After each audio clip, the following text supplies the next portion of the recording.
mais là, c'est au juge de décider. Hein, et les juges ont considéré que le Congo n'avait pas suffisamment prouvé les différents préjudices qu'elle avait allégués, hein, que la RDC avait allégués. Vous comprenez? Donc, et ça, devant ces difficultés, la Cour ou les juges se sont référés à l'équité pour octroyer un montant à titre de dommages-intérêts. Et donc, ça, c'est vraiment la difficulté dans...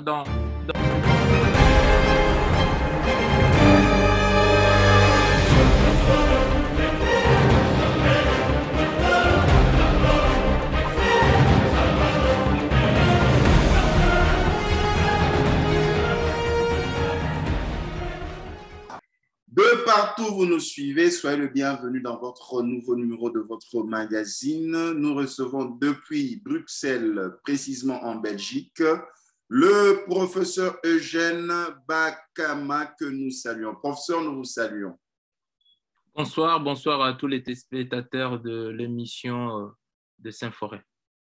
Professeur, nous avons 3 grands sujets et dans lesquels il y aura d'autres sujets satellites. Vous êtes expert en justice transitionnelle. Vous vous battez depuis des années à sensibiliser sur cette matière. Vous soutenez l'engagement de la RDC à pouvoir se lancer concrètement dans la justice transitionnelle. En quelques mots, pour ceux qui ne connaissent pas, qu'est-ce que la justice transitionnelle? Pouvez-vous nous l'expliquer en quelques lignes? Mais avant cela, vous présentez aussi auprès des téléspectateurs qui vous rencontrent ou vous découvrent pour la première fois. Bon, en fait, comme vous l'avez dit, je m'appelle Eugène Bakama, je suis professeur à l'Université pédagogique nationale où j'enseigne le cours d'organisation et compétences judiciaires. Je suis en même temps président du Club des Amis du droit du Congo. Ça fait plusieurs années que je travaille dans la thématique de justice transitionnelle. Donc voilà. Et par rapport à votre question, la justice transitionnelle, en gros, c'est l'ensemble de mécanismes mis en place par un pays ou un État qui est dans une situation post-conflit pour faire face à différentes violations des droits de l'homme que ce pays a subies. Et donc, ces mesures peut être la recherche de la justice, la mise en place des commissions vérité et réconciliation, ça peut être des réparations ou ça peut être des réformes ou des garanties de non-répétition. Garantie de non-répétition, nous avons une question que nous allons commencer. La Cour internationale de justice a ordonné le mercredi 9 février dernier à l'Ouganda de verser à peu près 325 millions de dollars à la République démocratique du Congo pour des exactions commises à l'est du territoire congolais entre 1998 et 2003. Avant d'aller dans le fond du sujet, avant nous connaissions la Cour pénale internationale, CPI. Mais aujourd'hui, nous entendons parler de la Cour internationale de justice. Les gens se perdent. Pouvez-vous nous différencier les deux structures? À quoi ça sert?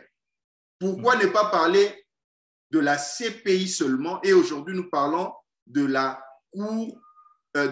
Cour internationale de justice. Oui. Merci beaucoup, Saint-Forin, pour cette question. Donc, je dois préciser, rectifier ce que vous venez de dire. La Cour internationale de justice ne date pas d'aujourd'hui. Hein. C'est plutôt la Cour qui est venue après la Cour internationale de justice.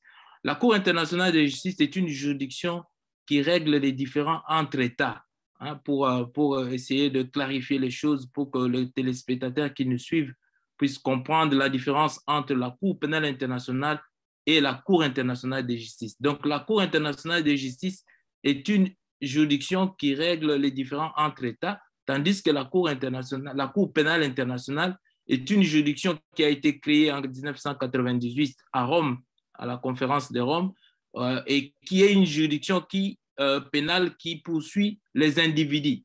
Hein? Donc, la CPI ne poursuit que les individus, pas les États. Alors que la Cour internationale de justice régit ou règle les différends entre les États. Donc ça, c'est une différence fondamentale qui permet de comprendre les deux juridictions. Professeur, nous continuons toujours de manière pédagogique. Notre question reste toujours pendante. Vous avez un individu qui a été un ancien chef d'État, interpellé pour des exactions commises sur un autre territoire, sur des populations autochtones. Cet individu peut être appelé pour des crimes contre l'humanité à la CPI et son pays interpellé à la Cour internationale de justice. Parce qu'il y a un débat, on ne comprend pas pourquoi la CPI ne pouvait pas juger les deux questions à la fois. OK. Donc, comme je vous ai dit tantôt, la Cour pénale internationale ne poursuit que les individus.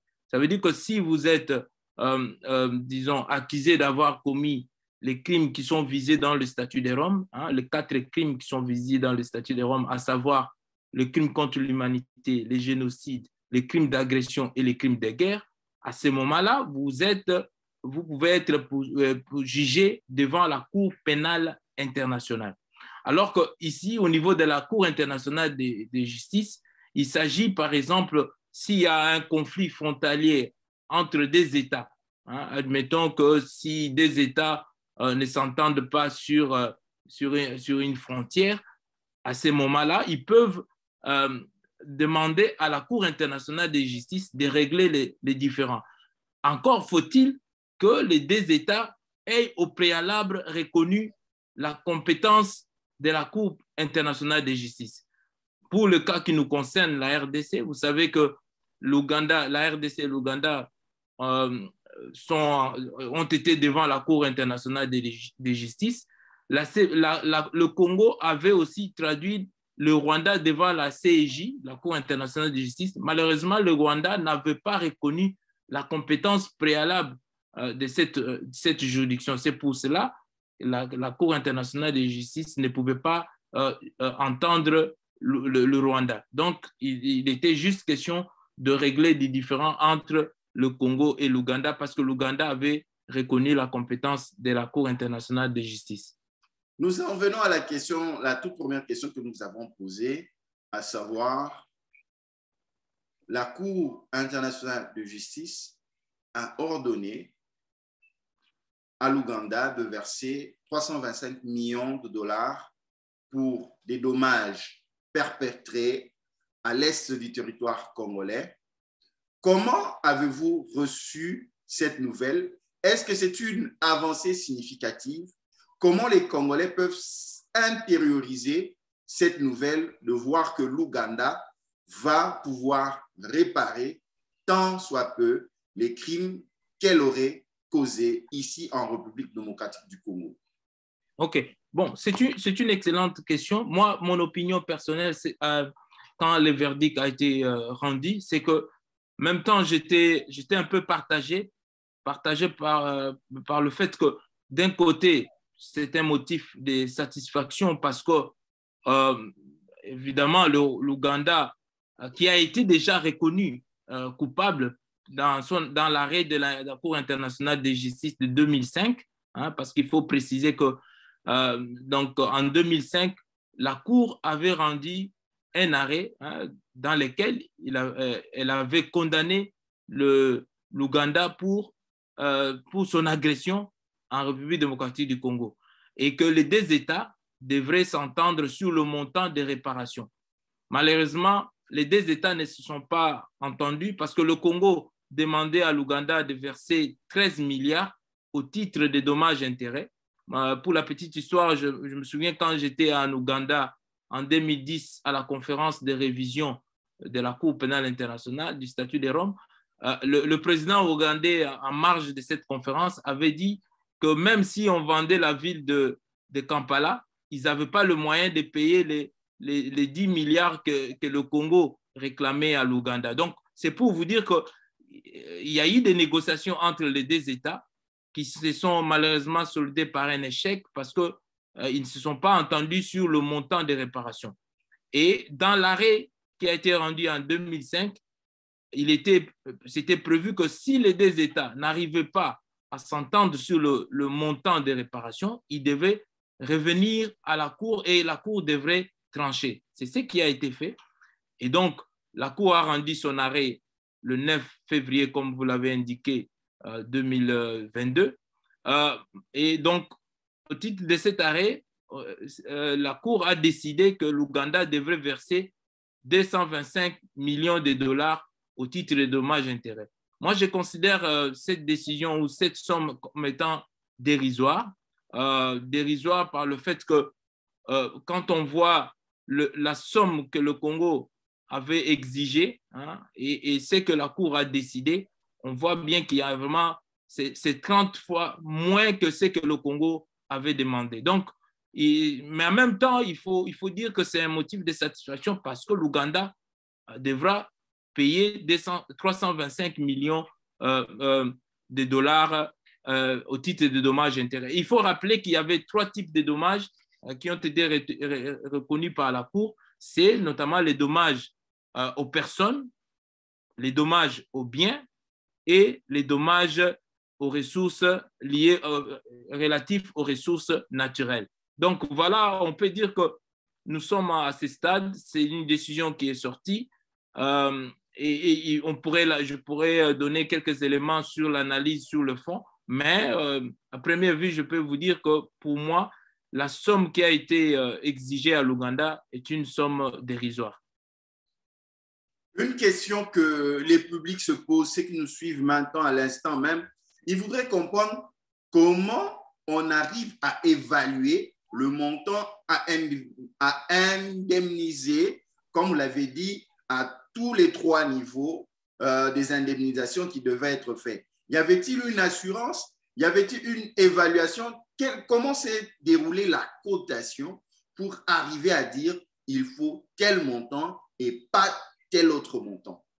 Ok, ça c'est une excellente question et je vais vous dire que normalement, il appartient à celui qui a subi un préjudice, il appartient normalement à la Cour de décider sur le montant de dommages-intérêts. Et ici, la Cour, pour fixer ces montants, la Cour s'est référée notamment à divers rapports, notamment les rapports des Nations Unies. On a cité les rapports Mapping et d'autres rapports des Nations Unies. La Cour s'est référée aussi à ses experts, parce que la Cour avait demandé à des experts d'évaluer les différents préjudices que l'agression ou les activités armées de l'Ouganda avaient causé en République démocratique du Congo. Et donc, il y a eu cette évaluation qui a été faite, mais là, c'est aux juges de décider. Et les juges ont considéré que le Congo n'avait pas suffisamment prouvé les différents préjudices qu'elle avait allégués, que la RDC avait allégués. Vous comprenez? Donc, et ça, devant cette difficulté, la Cour ou les juges se sont référés à l'équité pour octroyer un montant à titre de dommages-intérêts. Et donc, ça, c'est vraiment la difficulté dans cette affaire, c'est que compte tenu du fait qu'il n'y avait pas des éléments de preuve pouvant soutenir l'évaluation des dommages, la Cour s'est référée à l'équité. L'équité, c'est ce qu'on appelle le bon sens pour décider de montant. Ça peut paraître arbitraire parce qu'en même temps, comment on peut évaluer le préjudice moral subi par les victimes? C'est difficile de l'évaluer. Et donc, la Cour ou les juges ont décidé de manière, on peut dire, arbitraire, mais en se référant à l'équité pour octroyer ce montant. Je vous dis, par exemple, pour les dommages liés aux personnes, la Cour avait décidé 225 millions de dollars pour les dommages aux personnes. Pour les dommages aux biens, la Cour a décidé d'octroyer 40 millions de dollars. On n'explique pas dans les jugements comment la Cour est arrivée à ces montants. On vous dit simplement que la Cour s'est référée aux différents rapports et à leurs experts et la Cour a décidé d'octroyer le montant que je vous ai indiqué. Et enfin, pour les dommages relatif aux ressources naturelles, la Cour a décidé d'octroyer 60 millions de dollars. Ici, j'indique que vous avez parlé de crimes qui ont été commis par l'Ouganda de 1998 à 2003. Donc, vous comprenez que pendant tout ce temps, l'Ouganda a exploité les ressources naturelles du Congo et on voit bien que les juges ont décidé d'octroyer 60 millions de dollars. Alors, quand vous lisez le jugement ou l'arrêt, vous verrez bien que les juges ont dit que le Congo, qui devrait amener des preuves, ne l'a pas fait. Et c'est pour ça que les juges ont décidé d'octroyer un montant forfaitaire en référence à l'équité. Donc, les grands débats autour de cet arrêt tournent sur la question de la preuve. Vous savez qu'en droit, il ne suffit pas simplement d'alléguer un fait, il faut aussi prouver, arriver à prouver. Dans le cas qui nous concerne ici, la Cour internationale de justice a jugé que la plupart des dommages étaient avérés, hein, mais que la RDC n'a suffisamment apporté des preuves pour justifier l'octroi des montants qu'elle avait réclamé. Vous savez que le Congo avait réclamé 13 milliards pour l'agression de l'Ouganda en RDC. La Cour s'est d'ailleurs étonnée des lacunes de la RDC dans l'établissement de la preuve, hein, sans le dire clair explicitement, des graves négligences de la RDC dans la préparation de son dossier. Pour s'en rendre compte, je pourrais peut-être vous lire quelques paragraphes pertinents, notamment le paragraphe 165 de l'arrêt, hein, où la Cour dit qu'on peut s'attendre à ce qu'un État, hein, sur la question à propos de la demande d'indemnisation pour la mort de 2000 militaires congolais, la Cour constate l'absence plutôt de preuves fiables apportées par la RDC.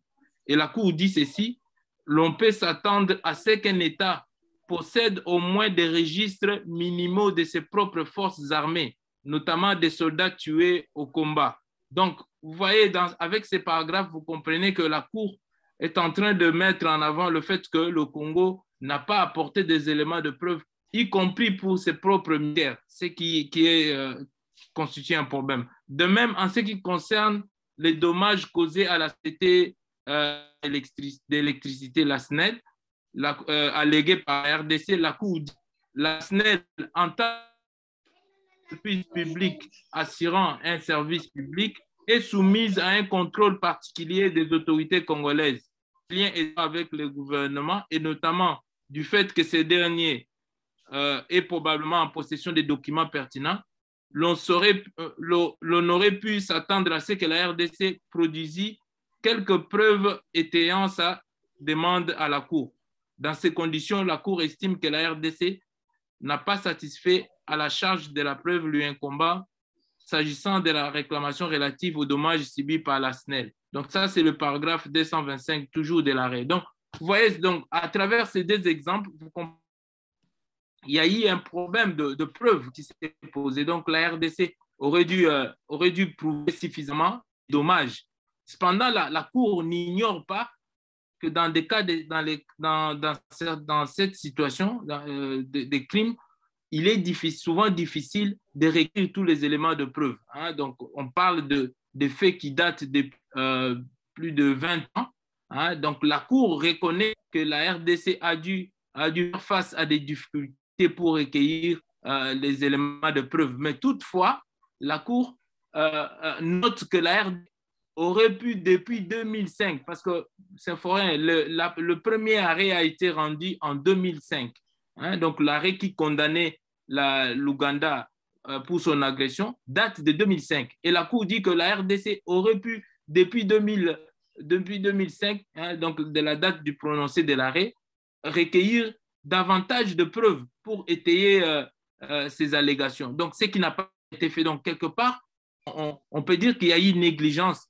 N'oublie pas que toujours dans l'équipe qui a soutenu les réclamations de la RDC, il est arrivé un moment où les dossiers s'est perdu, hein. Il y a eu un professeur d'université aussi qui était avocat de la RDC qui, à un certain moment, avait bloqué les dossiers de la RDC parce qu'il n'avait pas reçu ses honoraires. Donc, et l'équipe qui a ensuite repris les dossiers a eu du mal à reconstituer tous les éléments.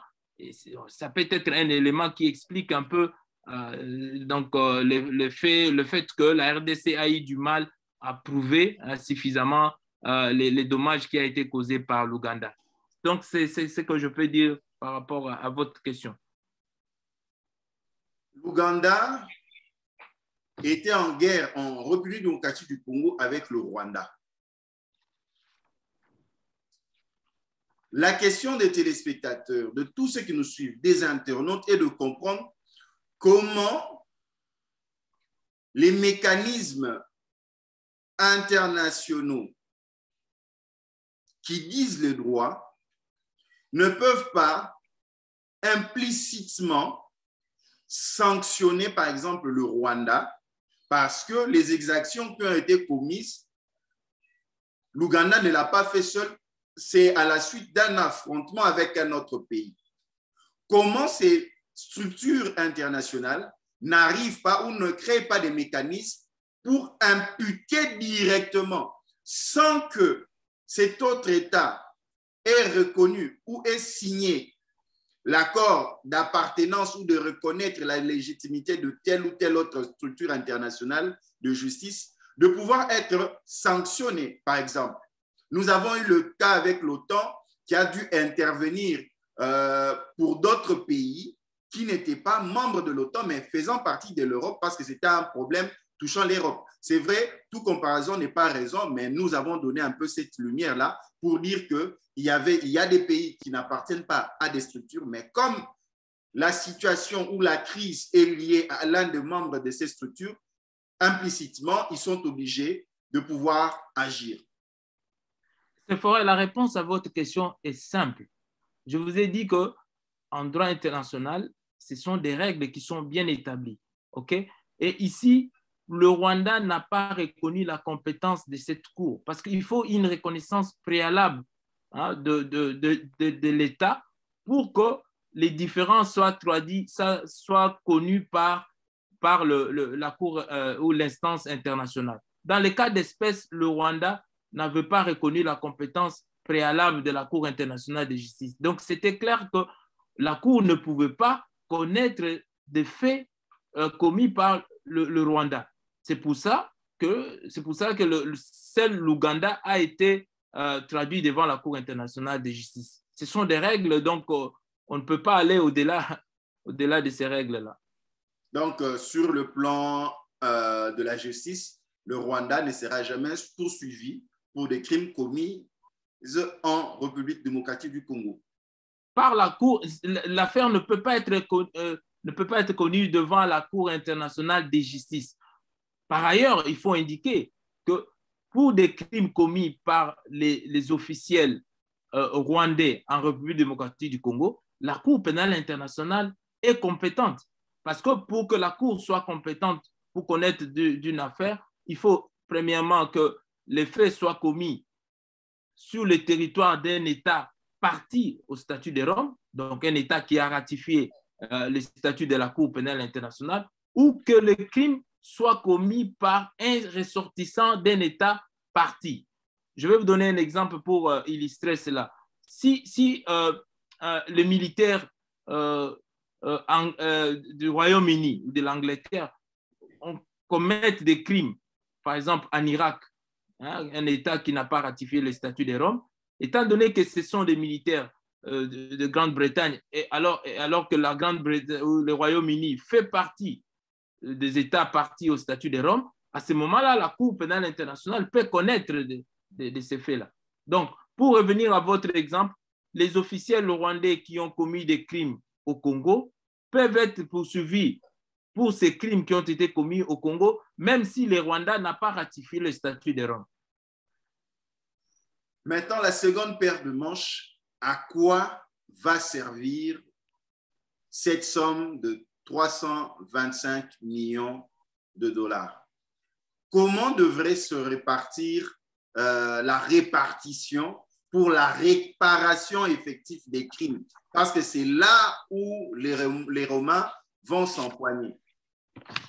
OK, la réponse à votre question est simple. Quand vous lisez le jugement ou l'arrêt qui a été rendu par la Cour internationale de justice, il est dit clairement que cette somme doit bénéficier aux victimes.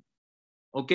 Donc, pour la Cour, la somme indiquée, donc le 325 millions de dollars, doit bénéficier aux victimes.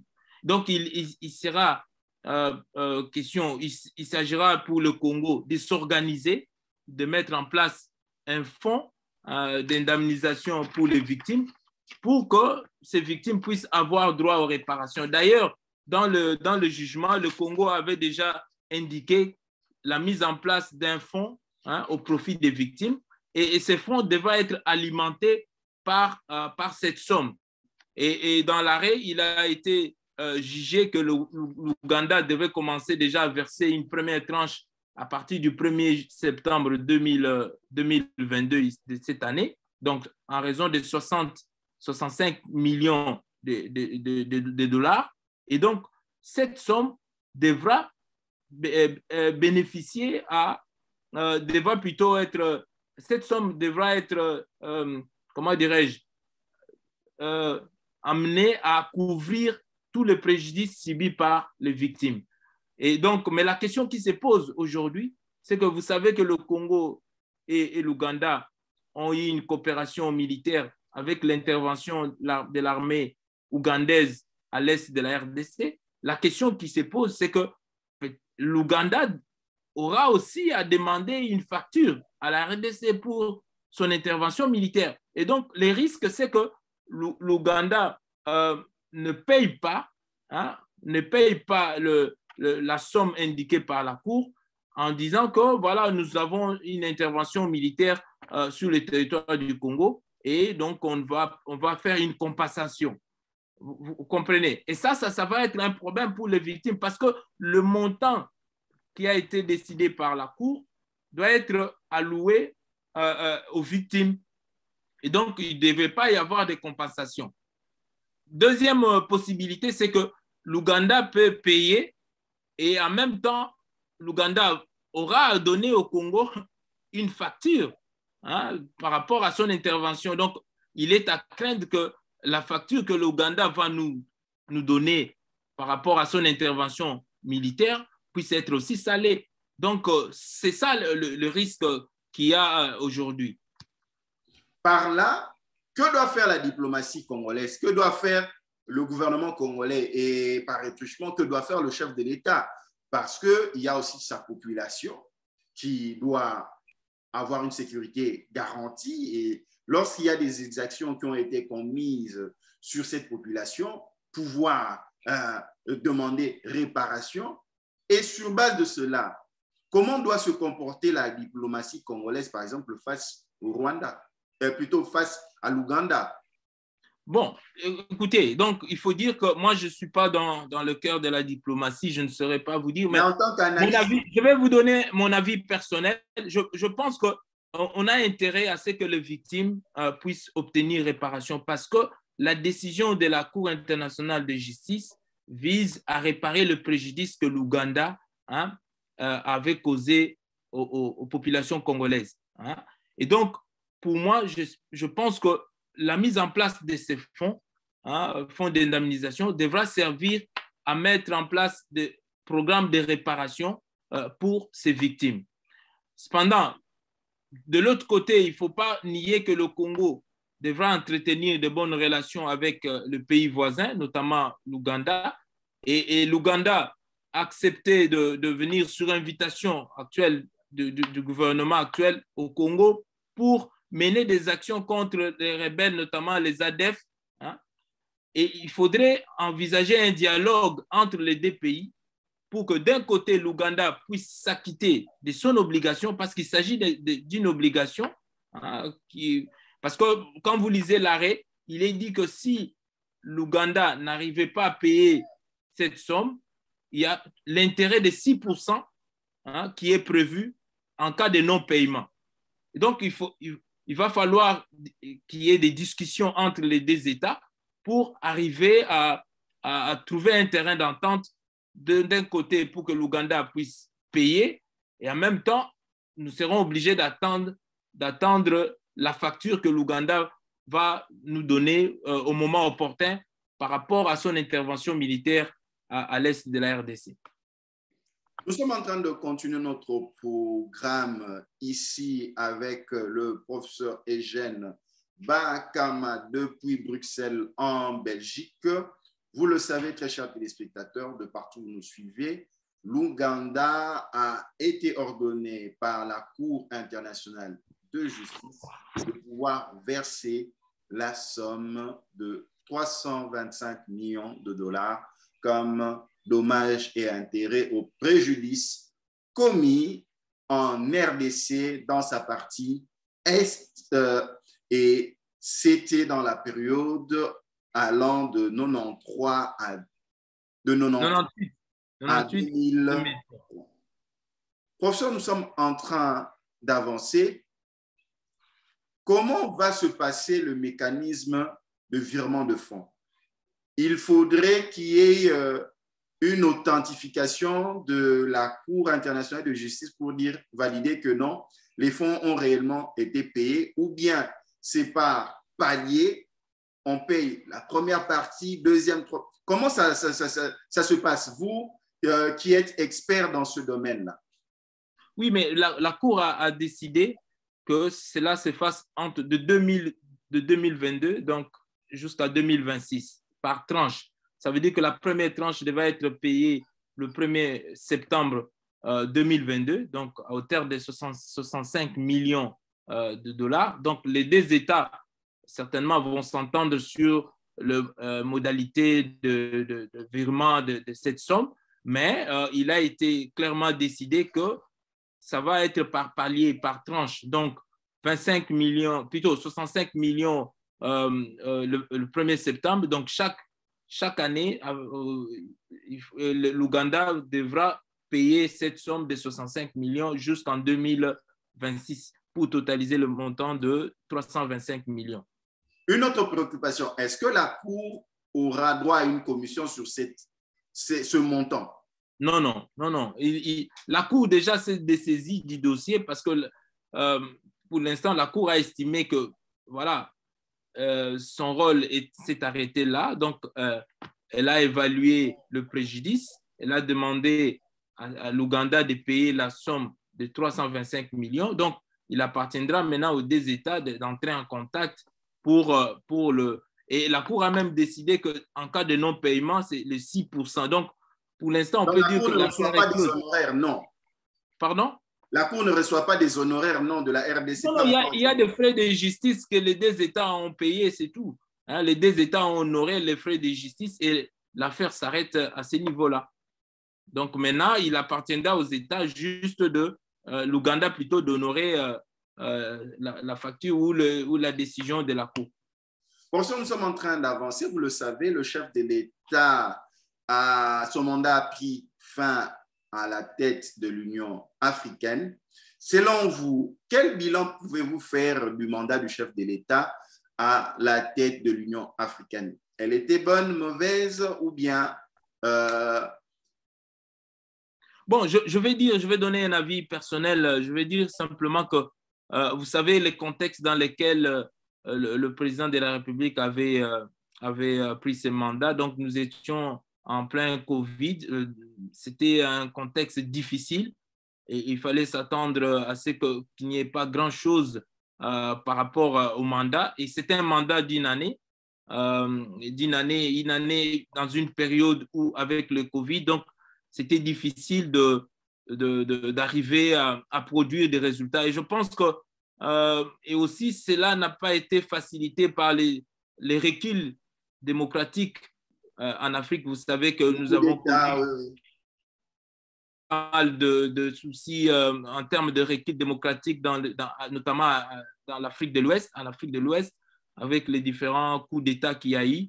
Et donc, c'était un contexte difficile. Et je peux dire que c'est vraiment difficile d'évaluer ces mandats et c'est un mandat mitigé par rapport au contexte du Covid et du recul des droits de l'homme ou de la démocratie en Afrique de l'Ouest. Est-ce qu'on peut dire que c'était le grand retour de la RDC sur la scène africaine, par exemple? Ça, c'est le signe positif. Hein. Le signe positif, c'est qu'on voit que le Congo a eu droit au chapitre. Le Congo, voilà, la démocratie, plutôt la diplomatie congolaise est en marche. Hein. Donc, on peut dire que c'était le retour du Congo sur la scène africaine. Donc, voilà, c'est ce que je peux dire par là. Est-ce que c'était une bonne initiative au chef de l'État de mettre l'accent sur la culture parce que son mandat, qui était à peu près de 3 ans, était de Donc, mettre, une année. oui, de mettre un accent prononcé sur la culture, surtout la culture Ça, africaine. c'était un choix de chaque pays qui gère ou qui arrive à la mandature. Pour dire, il n'y avait pas d'autre préoccupation que seulement vouloir parler de la culture ou bien mettre... Ça, c'était un choix délibéré. C'est un choix délibéré, donc je ne pourrais pas commenter sur ces choix-là. Juste vous dire que voilà, c'est un choix. D'autres pays vont mettre l'accent sur l'éducation. Donc, chaque président qui arrive à la tête de l'Union africaine a aussi des préoccupations. Hein, donc, peut mettre en avant un élément pour faire la différence avec les autres présidents qui ont eu à diriger l'instance africaine. Donc, voilà, c'était un choix qui peut être justifié parce que, bon, la culture, pour nous, la culture, elle est importante pour l'Afrique, en gros. Donc, voilà, c'était quelque chose qu'on pouvait mettre en avant pour ressortir une certaine singularité ou une certaine particularité par rapport aux autres chefs d'État qui ont eu à gérer cette instance africaine. Le président de la République, Félix Tshisekedi, a mis comme point d'honneur sur le peuple d'abord, le social. Depuis qu'il a pris le pouvoir jusque maintenant, c'est vrai que vous êtes membre de la diaspora, mais vous enseignez en République démocratique du Congo et professeur à l'étranger aussi. Quelle vision faites-vous, quelle lecture faites-vous du vécu congolais? Est-ce que le Congolais s'en sort? Est-ce que les efforts du gouvernement congolais ont permis de pouvoir trouver ce bien-être, même ce semblant de bien-être au peuple congolais, où les défis sont encore grands, nous sommes encore au stade de départ? Bon, je pense honnêtement, Symphorien, je vais vous donner mon avis personnel. Je pense qu'il y a mieux à faire. Hein. Donc, il y a mieux à faire. Et je pense que le départ n'a pas été si mauvais, mais simplement, je pense qu'il y a mieux à faire dans ces pays. La situation actuelle, elle est déplorable, elle est difficile. Je pense que le social n'est pas encore au rendez-vous, hein, parce que la politique, elle a pour rôle d'arriver à résoudre le problème quotidien de gens. Et quand on arrive au Congo, on vit, hein, parce que je suis congolais, on voit bien que la situation sociale, elle est difficile. Hein. Donc, c'est pour ça que je dis qu'il y a mieux à faire pour un peu changer la situation des Congolais. Et aujourd'hui, on voit vraiment un certain désespoir au niveau national. Et je pense que le gouvernement doit fournir assez d'efforts pour arriver à répondre aux besoins quotidiens des Congolais. Donc, c'est un peu ce que je peux dire à ce niveau-là. L'IGF décrit les détournements. L'IGF décrit, par exemple, nous avons vu ce petit clash entre l'IGF et Madame la ministre du portefeuille, où Julia Ngeti est en train de présenter ses découragements dans les efforts que l'IGF est en train de fournir pour débusquer tous ceux qui sont en train de profiter des deniers publics. Est-ce que l'IGF est en train de faire un bon travail et que le chef de l'État devrait amener son attention prioritaire sur l'IGF et son travail qu'il réalise en République démocratique du Congo?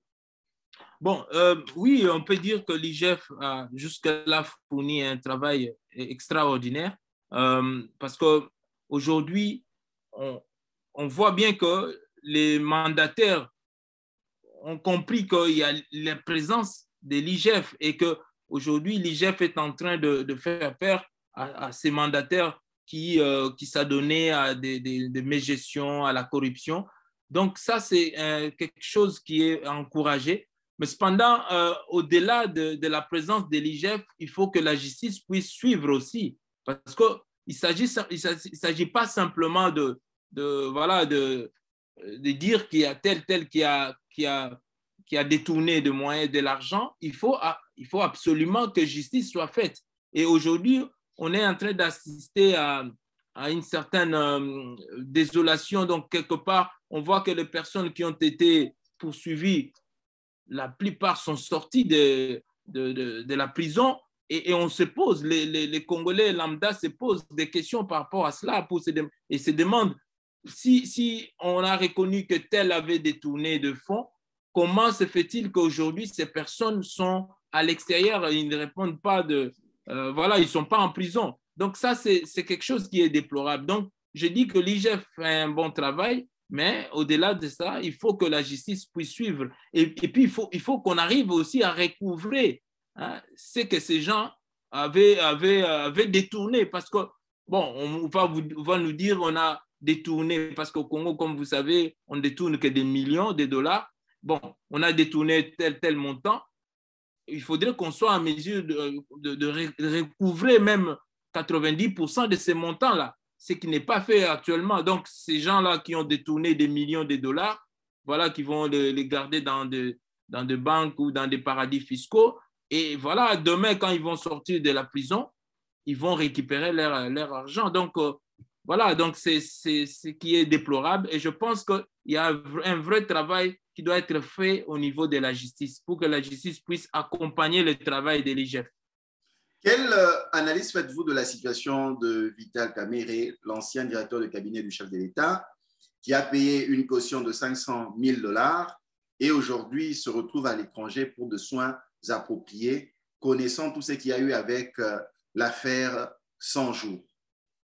Oui, bon, c'est quelque chose qui a choqué, hein, mais en même temps, en tant que juriste, vous savez que ce mécanisme est prévu, hein, donc est prévu, et c'est même pour cela que la Cour de cassation avait décidé de lui octroyer cette libération provisoire ou conditionnelle. Mais il faut dire que ça a choqué, hein, ça a choqué parce que, bon, quand on vous dit que telle personne avait détourné des millions et qu'on vous dit que cette personne pouvait sortir de la prison, ça peut choquer les Congolais lambda et ça peut choquer tout le monde. Et je peux comprendre cette frustration ou cette colère. Mais en même temps, c'est des mécanismes qui sont prévus et les juges ont accepté, qui, il faut les rappeler, avaient refusé plusieurs fois de lui octroyer cette libération, ont fini par le faire. Est-ce qu'ils ont été influencés? Est-ce qu'il y a eu une pression politique quelque part? Je ne saurais pas vous le dire. Cependant, je constate comme tout le monde que c'est quelque chose qui a déçu les gens parce qu'on s'attendait à ce que quelqu'un qui a été condamné du reste en première instance pour autant d'années ne pouvait pas sortir de la prison. Nous continuons, nous parlons de l'Union sacrée, nous parlons de l'UDPS. Comme vous le savez, il y a eu une saga entre Kabound par rapport à ce fameux interpellation de l'un des membres de la garde républicaine et comme représailles, la garde républicaine se retrouvait au domicile de Kabound, le vice-président, l'ancien, bon, ou le vice-président du Parlement, parce que jusque-là, je pense qu'il occupe ce poste-là. Quelle analyse faites-vous de la marche de l'Union sacrée ainsi que du parti présidentiel lorsque de fois certains de ses membres doivent s'entrechoquer ou bien poser des actes dont tout le monde s'étonne? Comment on peut en arriver là? Mais bon, c'est fort, il faut dire que l'Union sacrée et l'IDPS, ce sont des choses différentes. Donc, l'Union sacrée, ceux qui sont venus à l'Union sacrée, l'idée c'était d'arriver à changer la majorité au niveau du Parlement pour permettre au chef de l'État ainsi qu'au gouvernement actuel d'arriver à mettre en place la politique, hein, leur politique nationale. Donc, l'Union sacrée était une idée, comment dirais-je, de soutenir l'action du chef de l'État. Voilà. Et dans l'Union sacrée, on a retrouvé même les anciens de l'ancien régime. Hein. Et donc, dans l'Union sacrée, chacun vient avec ses revendications, avec plusieurs stratégies. Et donc, mais c'est ça la beauté de la démocratie. C'est pas toujours facile de contenir les différents intérêts des uns et des autres au sein de l'Union sacrée. C'est ce qui fait qu'il y a toujours des couacs entre les différents partenaires parce que beaucoup qui sont venus dans l'Union sacrée sont venus dans l'idée, vous savez qu'au Congo, nous sommes habitués toujours au partage du pouvoir. Et donc, l'idée derrière l'Union sacrée pour certaines personnes, c'est de venir pour rebondir sur la scène nationale donc, et arriver à avoir des postes. Bon, l'IDPS, c'est un parti qui a aussi des problèmes parce qu'au sein de l'IDPS, il y a aussi des divergences entre les différents cadres au sein de l'IDPS. Il y a ce qui fait que, voilà, tout autour de ces cadres, il y a des problèmes. Chacun veut garder son leadership et donc c'est ce qui cause certains problèmes. Et donc c'est comme ça, ça fait partie aussi des éléments de la démocratie.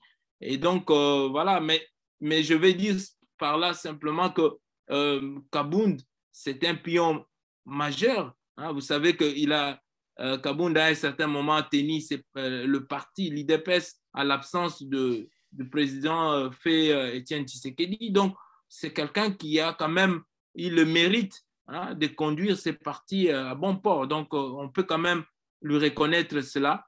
Et je pense que c'est quand même déplorable de voir la situation actuelle.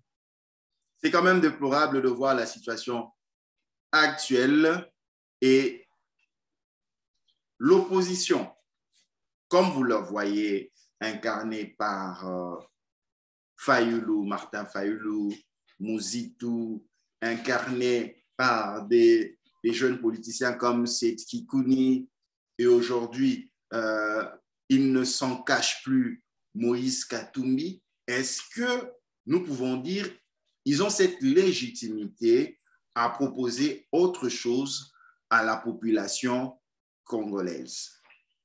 Oui, ce serait les paris pour 2023 parce que vous savez que voilà, 2023 s'approche à grands pas et donc je pense que c'est maintenant que les différents états-majors des partis devront commencer à monter des stratégies hein, et voir comment on peut proposer autre chose que ce qui a été proposé actuellement.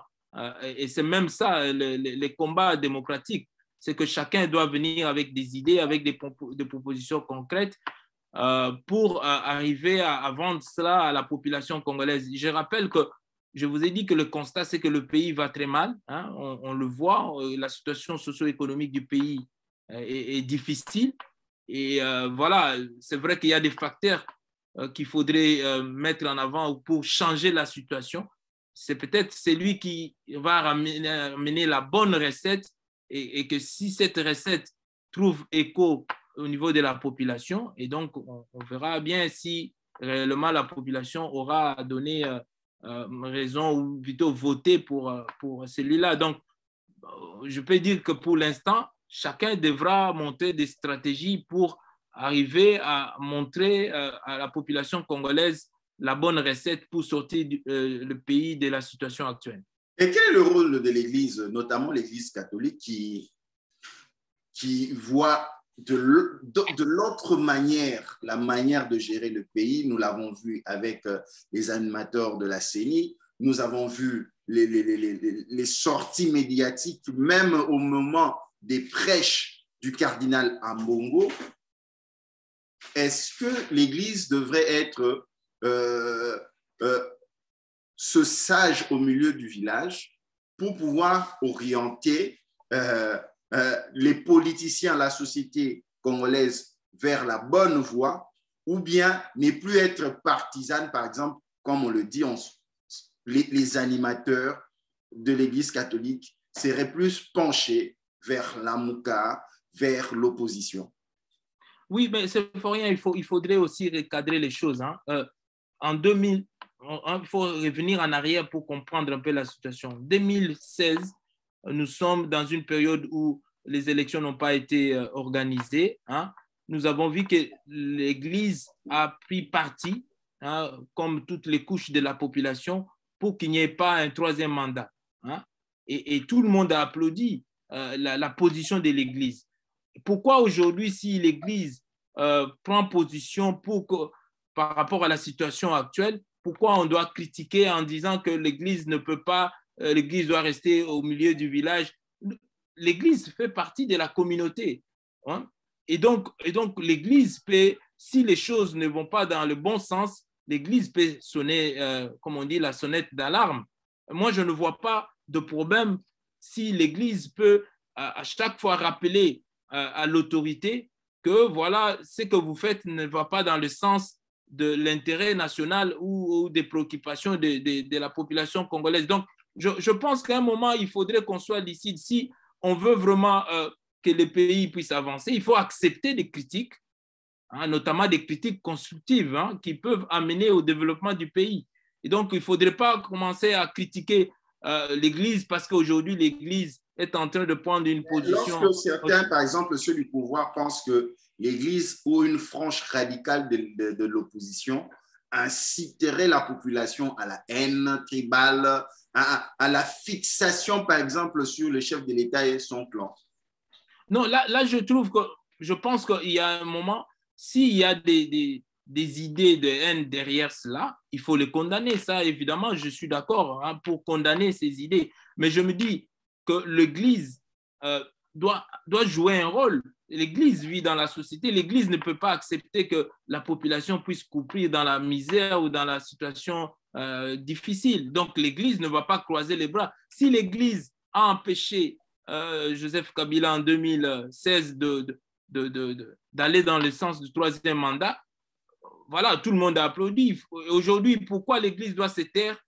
Parce que, voilà, non, l'Église a un rôle à jouer. Mais par contre, là où moi, je peux peut-être donner une critique, c'est dans le sens qu'on a vu que dans le choix des animateurs de la CENI, hein, pour moi, je pense que c'était une erreur de confier ces choix-là aux églises. Pourquoi? Parce qu'on a vu, hein, les spectacles dans lesquels tout s'est passé. Et je pense qu'on doit tirer des leçons par rapport à cela pour que… Maintenant, quel mécanisme est créé pour choisir les animateurs de la CENI? Quel mécanisme? Le remettre entre les mains du ministère de l'Intérieur? Non, pas du tout. Non, pas du tout. Il faut un dialogue entre les différentes parties prenantes, hein, que ce soit l'opposition. Il faut un dialogue pour trouver un consensus pour arriver à choisir les animateurs. Ça s'est fait avant. Ce n'était pas le ministère de l'Intérieur qui avait choisi Ngoï Mulunda, tout ça. C'était des regroupements politiques qui ont choisi ces personnes-là. Et je pense qu'on a voulu essayer quelque chose qui n'a jamais existé. Et il faut tirer les leçons. Ça n'a pas réussi et ça a créé plusieurs problèmes. Et ça a même causé les retards dans lesquels nous sommes aujourd'hui. Vous savez que les élections sont annoncées pour 2023, mais en même temps, il y a du retard. Est-ce qu'il y aura-t-il élection quand on voit Denis Kadima se plaindre pour dire que jusqu'à présent, les frais ou les moyens pour l'opérationnalisation du processus électoral, il ne l'a pas encore reçu. Quand on va du côté du ministre des Finances, dire sur les chaînes des médias et chez nos confrères, dire qu'ils ont déjà commencé à donner des fonds à la CENI, même si cela ne cadre pas avec les opérations, mais plutôt avec les frais de fonctionnement, avec les frais des charrois automobiles, avec les frais de l'administration, par exemple. Est-ce que, selon vous, à cette allure, avec le calendrier de la CENI, avec la planification mise en place par Denis Kadima et son bureau, est-ce que nous pouvons avoir ces élections en 2023? Oui, c'est une bonne question, mais il ne m'appartient pas de répondre à cette question. Je peux juste donner mon avis. Je pense qu'il est vrai qu'on a pris du retard. Hein. Le retard a été déjà, comme j'ai dit, l'une des causes du retard était le choix des animateurs de la CENI, qui a été causé par notamment les confessions religieuses. Mais aujourd'hui, le problème se trouve au niveau du décaissement. Hein. Si le président de la CENI vous dit qu'il n'a pas reçu de moyens de la part du gouvernement pour mettre en place la feuille de route, il faut s'attendre à ce qu'il y ait du retard. Et je vous signale aussi qu'à part le moyen, il y a aussi les questions techniques, notamment la logistique. Le nettoyage logistique, le nettoyage du fichier électoral, la loi électorale qui doit être votée à la session de mois de mars ici, à la rentrée parlementaire. Donc, vous comprenez qu'il y a des préalables et ça dépend de tous ces éléments-là. Hein. Si on arrive à vraiment mettre le moyen à temps, à ce moment-là, on peut dire qu'il y a élection, mais si cela n'est pas fait, on peut craindre que les élections ne se tiennent pas en 2023 comme ça a été annoncé. Et ça va être un problème par rapport à la légitimité. Quelle issue s'il n'y a pas d'élection en 2023? Quelle pourrait être l'issue selon vos analyses? Mais la réponse est… Le président reste en place jusque… La réponse, elle est connue, c'est cette disposition qui est constitutionnelle. Mais cependant, ça pose problème parce qu'on a quand même mis le temps. Est-ce que vraiment dans ces pays-là, on doit aller toujours au-delà des délais constitutionnels? Est-ce qu'on ne peut pas un jour dans ces pays-là organiser des élections en respectant les délais constitutionnels? C'est la question que je me pose et que beaucoup de Congolais se posent aussi. Parce qu'on ne peut pas dire qu'on ne savait pas que 2023 allait arriver. Donc, je m'interroge et je me dis que le Congo ne manque pas le moyen pour organiser ces élections. D'ailleurs, on voit les spectacles dans lesquels où il y a des fonds qui sont détournés ici et là. Ce sont des fonds qui peuvent aider à l'organisation de ces élections. Et je rappelle que le Congo, jusqu'aujourd'hui, a un déficit par rapport aux élections locales. Est-ce que vous savez que depuis les différents cycles électoraux qu'a connu le Congo, on n'a jamais organisé les élections locales? Et donc, voilà, si on ne met pas le moyen, donc on peut penser que même pour le cycle de 2023, il n'y aura pas des élections locales. Et ce serait dommage parce que je pense que la démocratie, c'est à la base. Et ces élections locales, pour moi, restent des élections importantes qu'il faudrait organiser au Congo. Professeur, nous terminons déjà notre magazine de ce soir. Nous allons terminer avec l'actualité du moment, la crise ukrainienne, cette crise entre la Russie et l'Ukraine, la grande problématique, l'adhésion de l'Ukraine à l'OTAN. L'Europe, les dirigeants européens ont promis mondes et merveilles à l'Ukraine et aujourd'hui, l'Ukraine est seule face à son destin. Quelle lecture faites-vous de cette situation? Et sur le plan pédagogique, quelles sont les leçons, par exemple, les pays africains, notamment la République démocratique du Congo, peut en tirer? Bon, personnellement, par rapport à cette crise que tout le monde constate, je regrette qu'on ait arrivé à la guerre. La guerre n'est jamais une bonne chose parce que ce sont des vies innocentes qui vont périr. Donc, pour moi, je pense qu'on pouvait éviter la guerre. Malheureusement, comme vous savez, que les États n'ont pas d'amis, ils n'ont que des intérêts. Et voilà, donc chacun tire les draps de son côté. Et la Russie veut sauvegarder ses intérêts. Et c'est pour cela qu'elle s'est engagée dans cette guerre qui va causer des pertes en vies humaines. Je pense qu'on pouvait vraiment ne pas en arriver là. Et aussi, de l'autre côté, je me dis que c'est une violation du droit international et ça, c'est connu, personne ne peut le nier. C'est une agression. Et là, malheureusement, le droit international paraît plus faible parce qu'aujourd'hui, c'est le constat qu'on est en train de faire. Aujourd'hui, c'est la loi du plus fort. Donc, la loi du plus fort, toutes ces structures internationales, ça ne marche plus. Voilà, mais la Russie n'est pas la première à violer le droit international. Ça aussi, il faudrait aussi le souligner. Même les États-Unis, même les autres ont violé. Vous savez que l'intervention en Irak était en violation du droit international. Et aujourd'hui, même d'autres pays ont violé le droit international. Vous voyez c'est que de leur propre turpitude. Voilà, donc je peux vous dire simplement que les États ne visent que leurs intérêts Et malheureusement, pour moi, je pense qu'on pouvait éviter la guerre. Malheureusement, on est déjà en train de voir ce qui se passe. Et je pense que le bon sens voudrait qu'on puisse revenir à la table des négociations et éviter des pertes en vies humaines. Un mot pour nos compatriotes qui étudient en Ukraine, parce qu'il y a beaucoup d'étudiants congolais qui étudient et ceux qui ont terminé, qui sont devenus des entrepreneurs. Un mot, en Ukraine, il n'y a pas d'ambassade, pas de représentation congolaise et nous ne savons même pas comment s'est fait cette organisation, la solidarité pour pouvoir faire sortir nos compatriotes de l'Ukraine pour leur mettre en sécurité par l'État congolais. Oui, c'est avoir une pensée pour eux. Je pense que certains d'entre eux, moi, je pense qu'ils devaient quitter pour se mettre à l'abri. Parce que vous savez, si on voit comment des déplacés, des gens sont en train de se réfugier dans d'autres pays pour ne pas subir cette attaque. Et donc, voilà, j'ai une pensée. J'espère que notre gouvernement pourra prendre aussi de mesures comme les autres pays pour un peu protéger les nationaux qui sont en dehors du territoire national et qui se trouvent dans cette situation malheureuse qu'on peut souligner. Voilà. Un grand merci au professeur Eugène Bakama qui a accepté de participer à notre programme depuis Bruxelles en Belgique. Merci à vous et merci à vos téléspectateurs.